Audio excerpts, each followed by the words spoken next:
We now go to the chairman of the full committee, Mr. Jordan. Thank you, Mr. Chairman. Professor Shaw, so was Judge Boasberg correct when he said turn the plane around?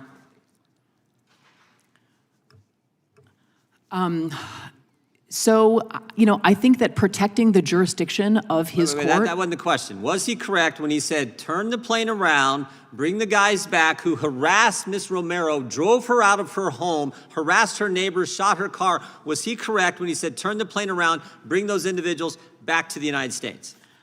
Based on the record before him, I think that was an absolutely defensible decision to have made in the time-pressured condition. Ms. Romero, what do you think? You agree with the professor and with the judge? Three of those individuals on the plane, Thomas Murillo Pena was wanted for kidnapping in Chile, was in the Denver area where they got him. Javier Vargas Lugo, attempted kidnapping, was in the Denver area. Nixon Azusa Perez was in the Aurora area. He may have been one of the guys who harassed you. Do you think that plane should have came back and brought those individuals back to the United States? I feel safer every time a plane is loaded up and leaving this country. Yeah, I was, the previous member from California talked about your riveting testimony. One of the lines you had in your testimony that got everyone's attention was, quote, there are no government programs to grant citizens temporary protected status from imported gangs in our country. Amen to that. There is none. And that's why this is so important that we move these people out. Mr. Speaker, should the judge who's been assigned the Hegseth case, Judge Boasberg, should he recuse himself from that case? And understand the standard, I know you do, Speaker. The standard is a reasonable person. Would a reasonable person believe that this judge can't be impartial with this case? And I would just remind you of a couple things. This is the judge who was on the FISA court when they granted warrants to spy on President Trump's campaign.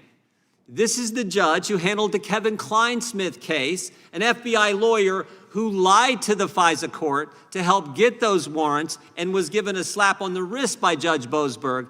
Not my words, the Wall Street Journal said it, because it was. He was a member of the bar, lied to a court, and got some probationary sentence.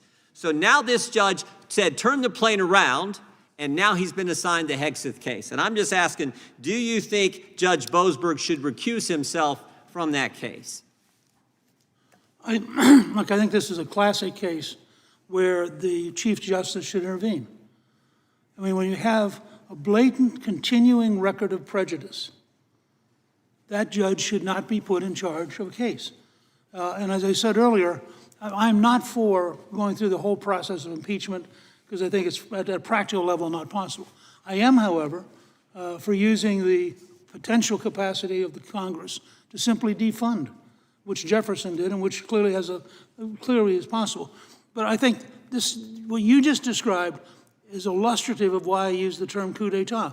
You have a small group of people who believe that they have the right to arrogate rejecting the American people and doing whatever they want and cooperating with people who clearly were behaving illegally. I mean, that's one of the great tragedies of the last 6 or 8 years is it's the government which has been illegal. It's the FBI which was illegal. And how can you possibly have the rule of law when the people in charge of the law are illegal? I think in that case, you raise a very powerful point. Mr. Larkin, should Judge Boasberg recuse himself in the Hegseth case? Oh, I don't want to offer an opinion about a specific case that I'm, know only. Do you think Judge Boasberg, based on what the Speaker just said, what I highlighted, think Judge Boasberg has a bias against President Trump and what he's trying to accomplish?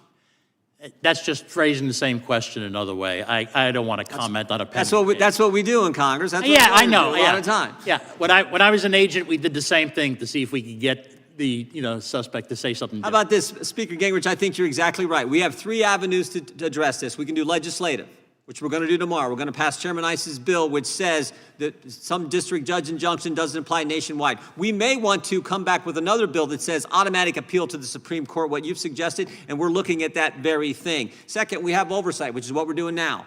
We're highlighting how ridiculous some of these decisions have been. Yeah. And third, what you pointed out is we got the appropriations process. The ultimate power we have, Mr. Massey's right, the power of the purse, we should use it. We should use all 3 of those avenues to make sure the will of the people, we the people, gets accomplished.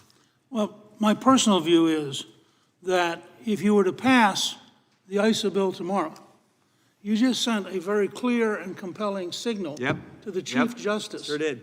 that he had better get out of lecturing the Congress and get into managing the judiciary, or he's going to be facing a real crisis of the system and a real erosion of judicial authority. Well said. I yield back. Gentleman yields back. We now go to the gentleman from Tennessee, Mr. Cohen. Thank you, Mr. Chairman. The judicial branch in our country plays a critical role in checks and balances.